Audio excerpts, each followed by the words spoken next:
So we have a very special podcast for you today. It's John Rokke. He has been doing gravel and cycling probably longer than most folks in the area and competing at a very high level. Very excited to have this episode out and live. We learn a lot about his nutrition and his training and what his mindset is going into racing. So I hope you enjoy this recording of the podcast that we made in July of 2023.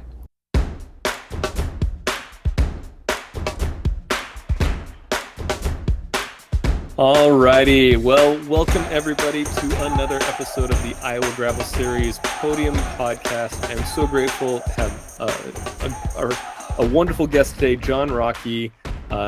Get to know him a little bit. I know he's been on a couple races, but recently he podiumed at our Silver City Century in 2023. John, thank you so much for your time and jumping on the podcast here with me today. Yeah, no problem. Thanks so much for having me.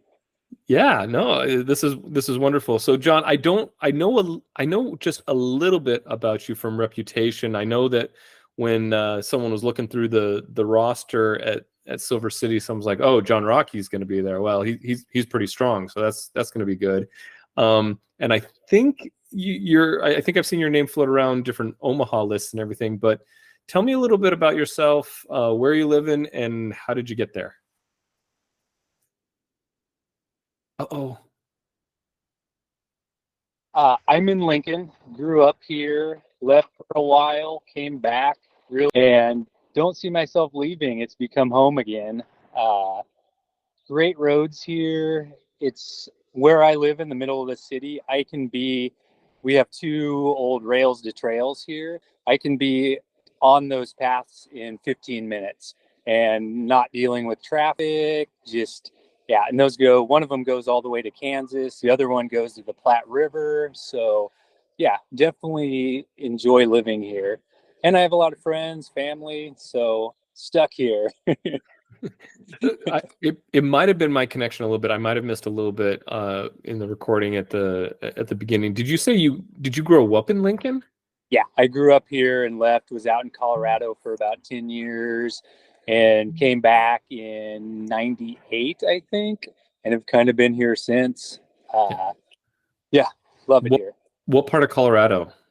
I was in Winter Park a bunch. I was in Fort Collins for a while. Spent like 8 winters up in Winter Park. I snowboarded for all those years and then raced mountain bikes in the summer. And that's kind of how I got into cycling, honestly, is uh, mountain bike racing. And that was, gosh, 93, I think, was my first mountain bike race.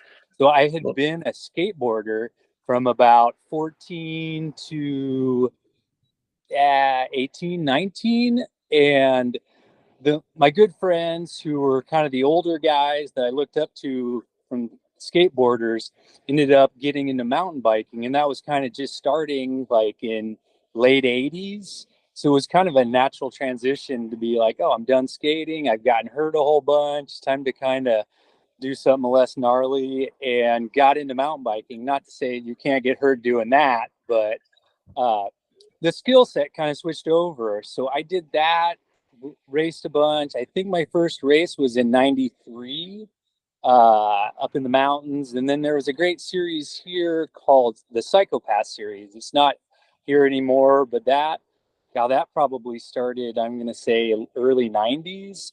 So Psychopath was so let's back up for a second. So you're in Colorado. You were you working or were you going to school? No, I was working. Okay. Just working up at a restaurant in Winter Park and just being a bum, snowboarding every day. Oh, I am so jealous. Like, because I think I'm a few years behind you. But Yeah, I'm old. 93 was about, you're not that old. You're not that. Don't give me that. Because 93, I was getting my first mountain bike as well, but I was, late junior high sort of thing. Yeah. And so I would have loved to be in Winter Park in that terrain in that area because snowboarding was still very new. So that makes sense. If you came from skateboarding, snowboarding was something probably you were very excited about. Yeah, for sure. And I've then had I And straight out of high school, three of my good friends here, we all moved up there. Uh, just that's what you're supposed to do in your 20s is enjoy life and work at a restaurant, do whatever you want. oh man, that sounds fantastic. So I'm assuming that, mountain biking at that time, kind of early time, it was kind of downhill, but I can't imagine, I remember the equipment at that time, and maybe if you were really, if you had a sponsor or something, like you could really get some interesting mountain bikes with suspension or something that kind of like ease out the bumps and stuff. But at least for me, like it was like maybe you had somebody with a Rock Shocks fork, but everything else was hardtail for the most part. What were you riding back then?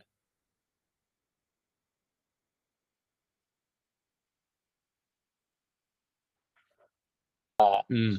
Yeah, there was a bunch of really good guys here from Nebraska at that period. One of them, Mark Savory, worked for Answer and did a bunch of tech for them. And I think he designed some forks actually. And another guy, Lance Boyles, was really worked for them for Answer. So we kind of, through friends, I kind of had not necessarily hookups, but there was a great bike shop here too, Bike Peddlers, where all my friends worked there. So it was kind of a pretty good community of people getting into it. And it was Team Snort was actually the team, and it was kind of the beginning of the mountain bike era. Honestly, those guys were kind of early adopters, and I was kind of at the end of their era, but they were all became really good friends of mine. And a couple of them were really really talented.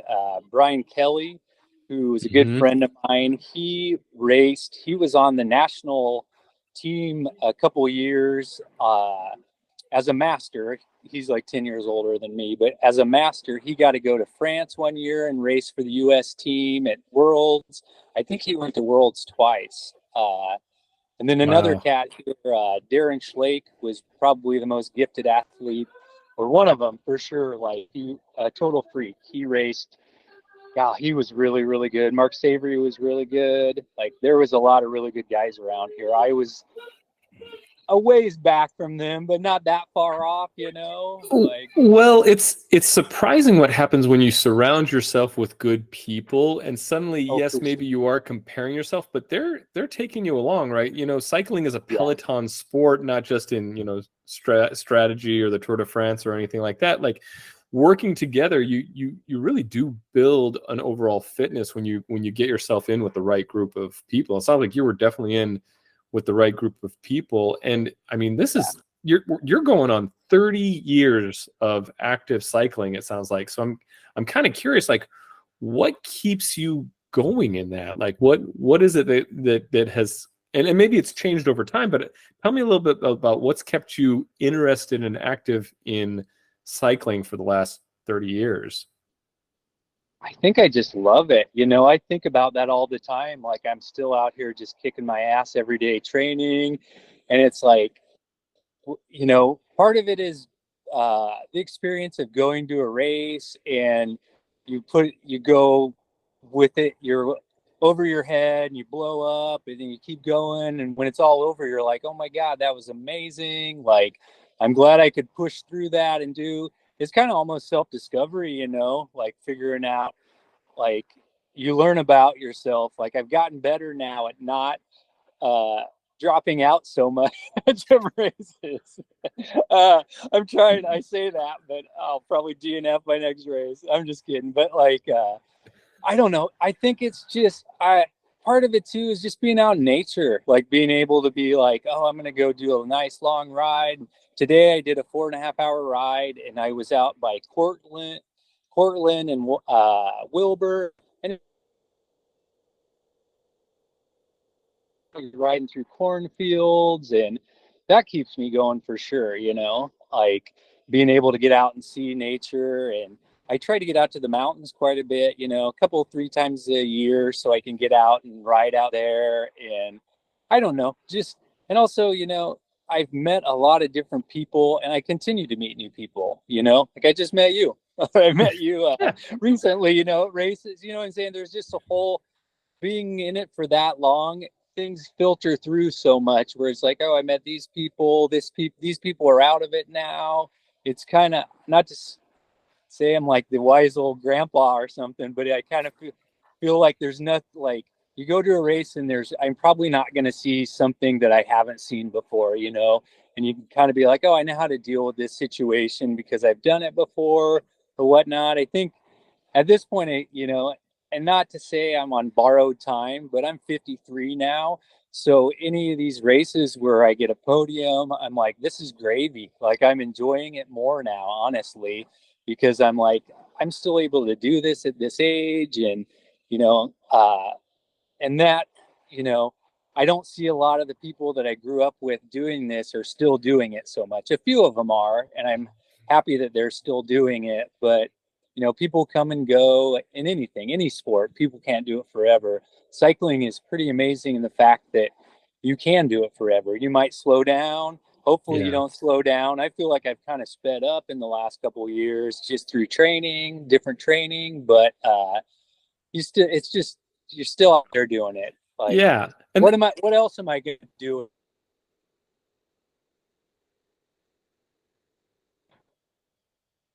if I lost you?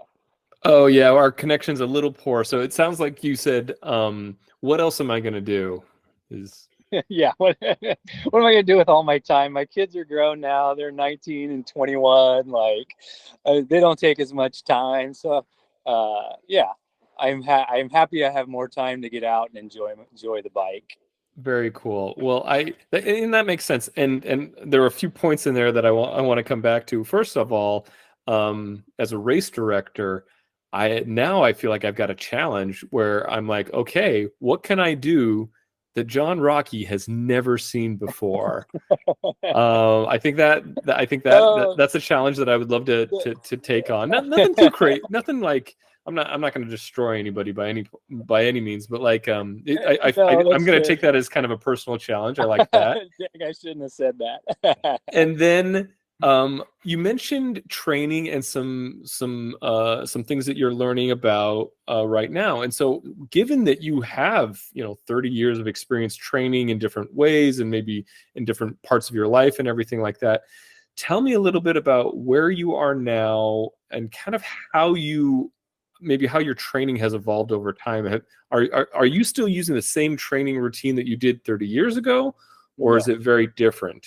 no, it's totally different. So I was always doing when coming up for the mountain bike era, whatnot.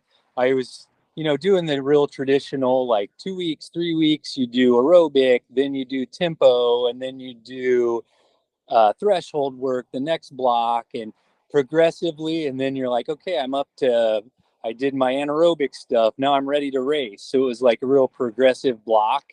Um, and I did that forever. A lot of VO2 work. And then when power meters kind of came on, so that probably is 2010, maybe 2011.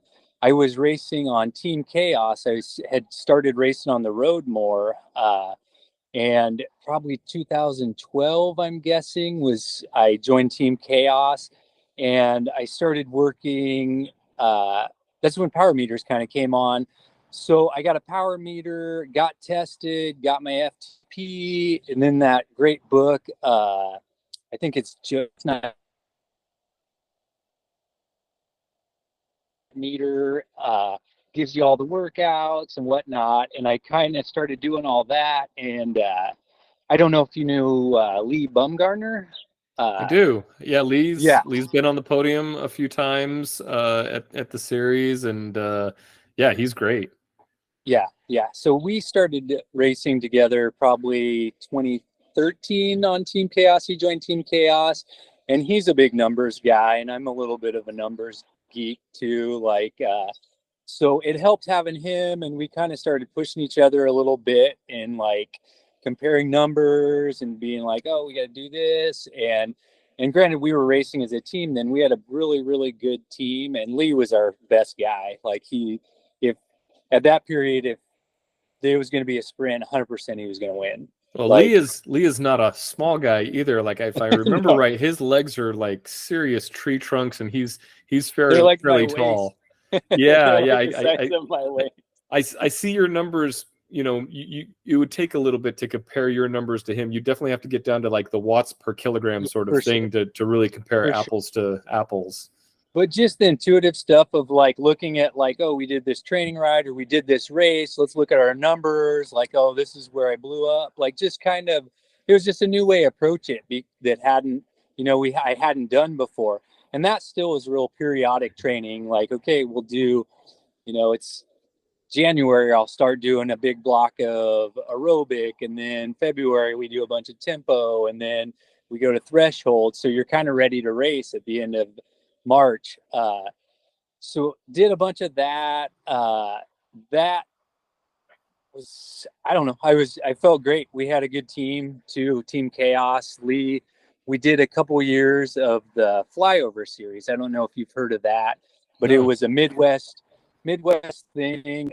This guy from South Dakota, Jason Engel, put it on.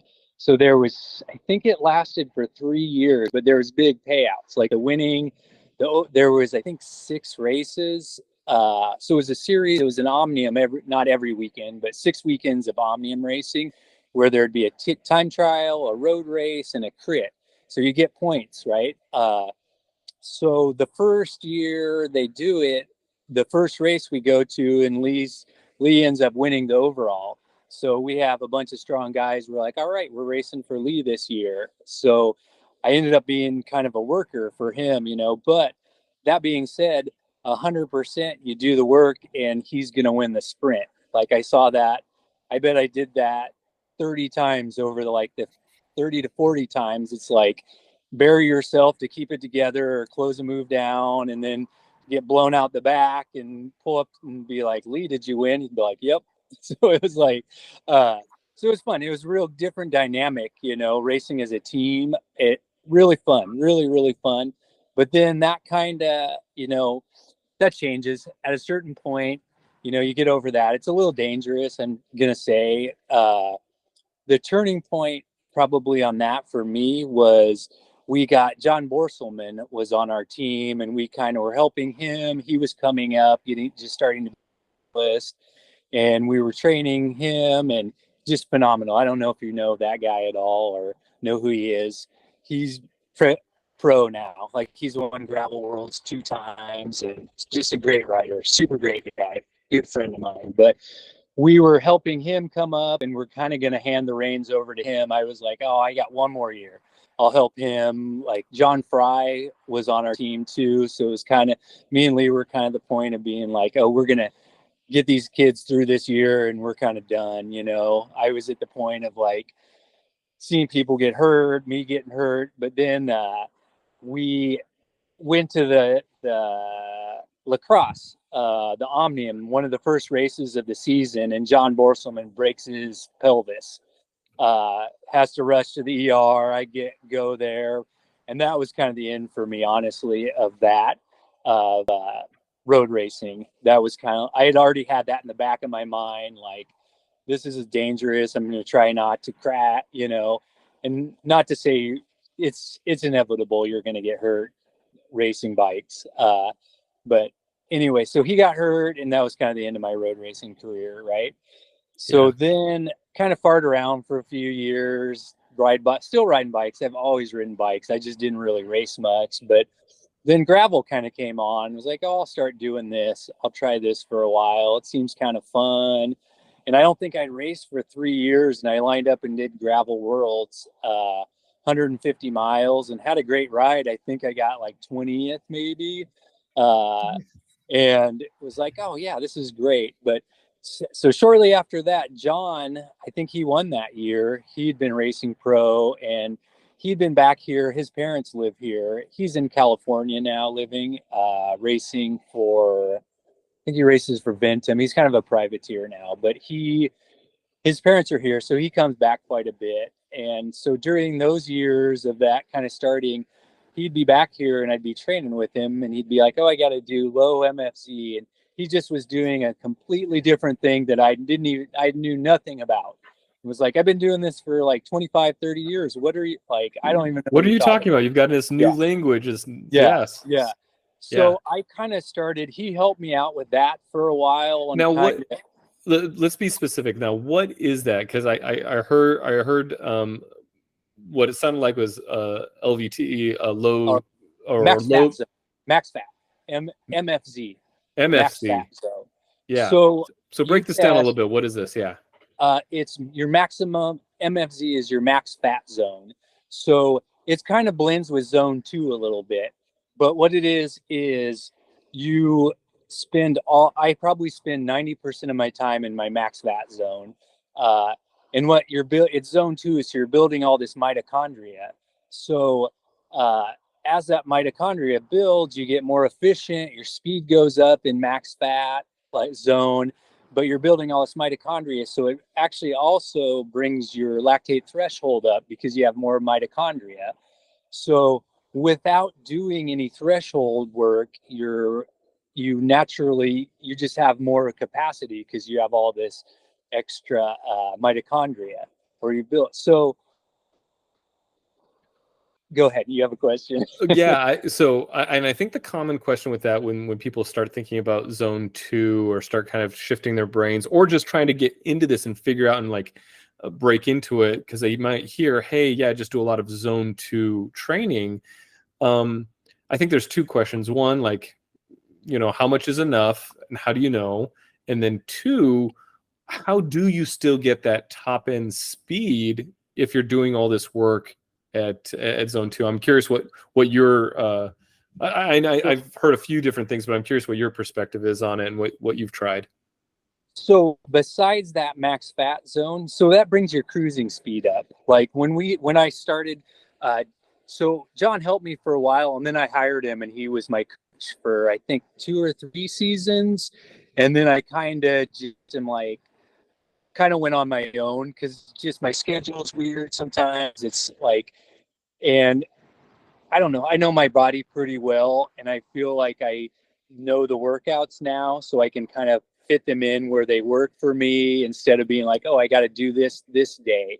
And over the years, that's the only coach I've ever had. He was my coach for I want to say 3 seasons. And there's something really good about that of having somebody tell you to do, so you take the brain work out. But in the same sense, too, it's kind of like I know my body pretty well. I think I can add an extra VO2 day because I'm not that tired. Uh, it's kind of, I don't know. I'm maybe a little bit more of a DIY guy at heart, so it's kind of, and I'm cheap too, so it's like I don't know if I want to spend the money on a coach. Cycling's expensive enough, like. Yeah, but you're right. Like, I mean, having a coach for a small amount of time or even some amount of time, you can learn so much and Yeah. achieve those goals. They can really help you break through in certain areas. So what did he have you do that kind of you found valuable, or how have you broken through? So the max fat thing too is you're for gravel racing, right? We're racing 100 miles, 150 miles. I just did Unbound, did 200 miles. So you're kind of trying to teach your body to be fat burning instead of burning glycogen, right? So if you can trick your it's not a trick, it's just repeated hours and hours at max fat, your body starts becoming a fat burning machine versus a glycogen burning machine.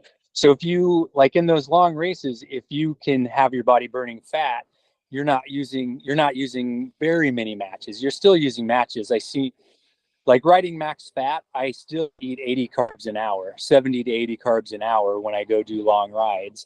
But if I was riding tempo, I would probably have to eat 120. I mean, you're just kind of trying to stop the bleeding with food at a certain point. But if you can ride efficiently at max fat, you're using your fat, right? And I think the number is your fat has 9-to-1 energy versus glycogen, and it's kind of an endless source too. Like I'm probably 7%, 8% body fat now, but there's still fat there to live off of, on those long rides.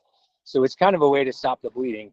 But as far as like the intensity goes, besides that max fat, which is a staple, I did a lot of VO2, but like high VO2, like almost like generally your VO2 is 1.05 to 1.2 so percentage of your FTP. I'm doing my VO2s at about 1 to 1.23, which is actually more considered your max aerobic.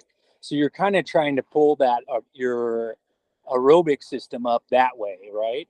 So besides all the efficiency of the max fat, you're also trying to pull yourself up quite a bit through that. And then we did some shuttling, like lactate shuttling work, where you do a minute or a couple minutes at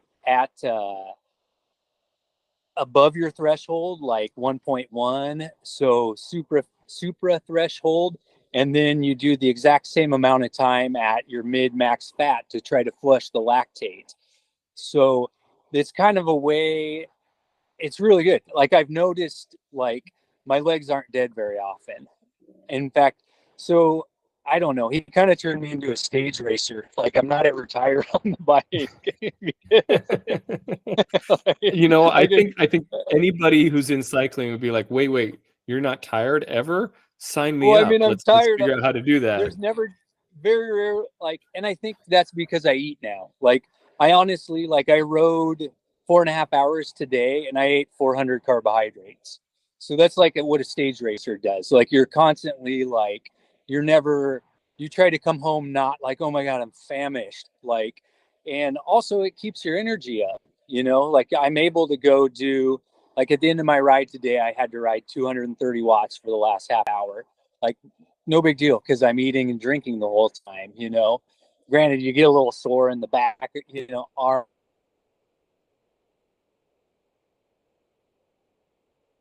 in your max fat zone. But so that's kind of the top end stuff. I don't do a lot of sprinting stuff. I don't do a lot of threshold work. But as I, you know, by doing all that work at zone 2, I definitely have raised my threshold. But I don't do a threshold workouts. Okay, so what I'm hearing then is that, you know, you're putting in a good amount of, like, a lot of hours at that zone 2 max fat area, and then you're spending a lot more time up at that closer to the threshold point, but not quite to really bring up your VO2 max. But you're doing it very purposefully to bring up that top end speed, Yes. and through a combination of these, and I'm guessing the ratio is probably like what, 1 to 5, 1 to 4 in terms of like mostly that VO2 fat max area, and then maybe one VO2 threshold workout a week. Yeah, so I'll do one VO2 or max aerobic, which is 1.23 of your FTP a week, and then I'll do one shuttling workout a week, which is like 2 sets of 6x2 or something, and then I will do some big gear stuff too, and that kind of slows your VLA max, which is your glycolytic, how much glycogen you're going to use. So you try to suppress the amount of glycogen you're using and use more fat. So it's really different. Like I said, did the same thing for years and years, and then John got a really, really good coach who is still his coach. He's out of San Francisco, and learned all this new stuff, and it's great. I feel like at 53 I'm faster than I've ever been.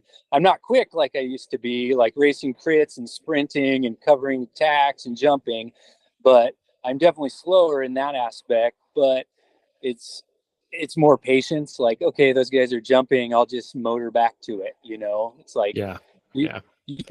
I don't have as many of those super quick matches, you know. Yeah, but you know what you've got in the tank, and you know what you Yeah. can rely on, and you know you've got your strategy, and you can be smart about that, because you spend a lot of time both in preparing and also with your body to understand it. So I mean, that it's one of those things that I do love so much about cycling, is that we do get to learn something every year we can. You know, Yeah. you can, there's always something more to learn, and that can be both exciting and intimidating at times. And so No, it I should wanted be to, fun. Don't let it intimidate you. It's supposed to be fun. right. Yeah. It is And fun though. attitude matters, right? Like, Yeah. go into it with that fun attitude, and suddenly it just makes, yeah, it's fun. That's how it Yeah. is. Yeah, sometimes it's easy to go out and be like, oh, I got this long workout and like, I'm tired. Like, it's so much easier if you can be like, I'm getting to do this. This is great. I get to do this. Like, not everybody can do this. I'm happy I'm doing this. It totally changes.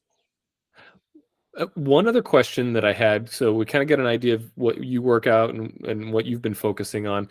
What about recovery? I think I'm about a decade behind you, but I find that as I get a little bit older, my recovery becomes much more important than, going hard every workout. I can go hard, but I just have to make sure to do that recovery, or I get diminishing returns because I'll get hurt, or I'll be too sore or things. So do you have a recovery routine, or? After long rides, I make sure I eat within the first hour 100 carbs, like just to refuel the stores. John was adamant about doing that on these long rides. Eat 100 carbs within the first hour. So you're like, now, are you saying 100 grams of carbs or 100 grams of carbohydrates? 100 grams of carbs. Okay, so that's probably what, like 400? Is it 400? 400 grams of calories. I think it's pretty close. I think it's 4 to 1 ish. But I don't stretch enough. I wish I stretched more. I walk with my wife a lot in the mornings when I can.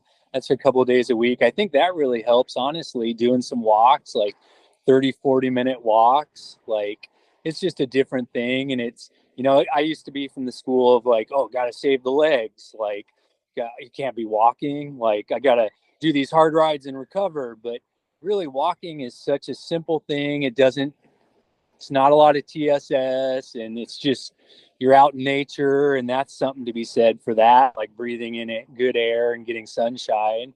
That'll help you recover right there. Like, that TSS, that training stress score, you're always kind of like, that can be in the back of a lot of folks' heads. I'm a fan of swimming. I'm not a great swimmer. I'm not a fast swimmer, but what I love about swimming is it has low impact and it activates my core. I've done rolling and things like that. So, and then if you're a Strava pro, or pay for their account, they've actually have a recovery app that's really cool anymore. I don't know if you've seen that. I don't know if you use Strava in that way, but you basically say, this is the part of my body that's sore, and they'll say, okay, here's a 15-minute recovery routine to fix that sore place. Oh, nice. I'll have to try that. I keep wanting to try the 2-month free trial. I have a bunch of friends. A good friend of mine, Hanwei Wang, he moved out of here, but he is a Strava junkie. Like, he's just, when he lived here, he was just taking KOMs left and right because he had the live thing on this thing, and it was like, oh, it's super funny. I have not chased it that hard, and I'm scared that if I were to get that, I would be like, it would mess my training up, because I'd be like, oh, I'm on this segment, and oh shit, I'm like 3 seconds ahead. I better go for it. But that being said, I'm going on a nice road trip up to Canada and Montana next month. And I thought about getting it because I think it has good, is it called heat maps, that'll kind of show where everybody rides. So I might get it just to kind of check that out and get some routes off. But yeah, it's funny. People love it. Like, there's definitely people here in Lincoln. There's probably 10 people I can think of that are like KOM chasers, like all day. Like, you look at their Strava and it's like, oh shit, he got this weird neighborhood one. Like 3 people have ridden. I've long since turned my Strava KOM warnings off, but I do have a mode, and I do go around and look at things, and I do add segments around here, because over on the Iowa side, there's plenty of places for segments. I actually lived, speaking of Hanwei, it's been fun following him on Strava because he moved to the Bay Area in California. That's where I lived before moving here to Iowa. And so awesome. he's doing a lot of these routes and things that I'm living vicariously through him on some of those amazing climbs in some areas that are just really beautiful out there. Well, John, I don't want to. Oh, go ahead. I was going to say, him moving out of here was a big loss to the Lincoln cycling community. He was really good about getting people together, and he was just always excited to ride. And me and him are close to the same fitness level, so it was always fun to ride with him. And really, over like the last year and a half that he was here, we became pretty good friends and started riding together. And yeah, sad he's gone, because he was really good too. Like, knows a lot of people. I'm more of kind of an introvert a little bit. I say that, but I know a lot of people. But he was more involved with meeting people in the cycling community, and I'd show up to meet him for a ride, and I'd meet like 5, 6 new people. I've definitely kind of set my ways where I ride with a few of the same people. So it was nice to have him around, kind of making community. Oh yeah, absolutely great. I gotta quickly. I'm gonna tell you my favorite Hanway story, because it was for the Silver City Century, which was the one that you podiumed on here this last year. It was the first year of the Silver City Century, and I posted the route on Wednesday, and then I noticed, because I put a few new Strava segments on the route, I noticed that things were lighting up on someone going through these segments, and I'm like, oh come on, nobody rides some of these roads out here. What's going on? And so I went and looked, and sure enough, he had gone and scouted the route. And but the funny thing is one of the parts of that first Silver City went through it's called Willow Slough, and it's a DNR area. That. And the plan was for me to mow it so that you could actually see where you need to go and what you need to do and everything. But he somehow followed closely enough the GPS track that I had through a very unmowed Willow Slough section, and that's funny. He had some funny stories to tell about like how he was like, where the heck am I going? What is going on? But great attitude and yeah. He had that new cyclist energy. That's what it is. Like, he went, like, I'm at the point where I'm just going to show up. I'm not going to go like scope drive an hour to go scope the course out. Like, I'm going to race it on that day. It's awesome he cared that much. He was like, wanted to do that good that he'd drive, probably an hour and a half just to go like pre-ride the course. Like, that's great. Like, he came on. He was a speed skater, super good speed skater. Yeah. So he came to cycling, and he was, super competitive dude. Like, he definitely had the strength, the endurance, and then that competitive attitude. Yeah. All right. Well, here, I hate to wrap up, but I got one last question for you, John. And I know I mentioned this question before we got on the recording and everything, but I am curious if anything came to mind. If you had a magic wand, what would you do with that magic wand to make anything happen in cycling, whether it's gear or locations or what you were able to do? What's kind of like your big desire that you'd love to see happen? That's a tough one. I don't even know. Like, as far as equipment, I love my bike so much, I wouldn't change anything on it. There's so many races now too. It's hard to pick. Like, that's a good problem right there. Before, it was like, I remember, 10 years ago being like, oh, I got to figure out where to go to race. Like, now it seems like every weekend within 3 hours, if I wanted to, I could go do a race, so I wouldn't change that. I don't know, honestly. I keep bringing up John Borselman, but he's living out of his van, traveling around to races, living in up in Colorado and getting to do all that stuff.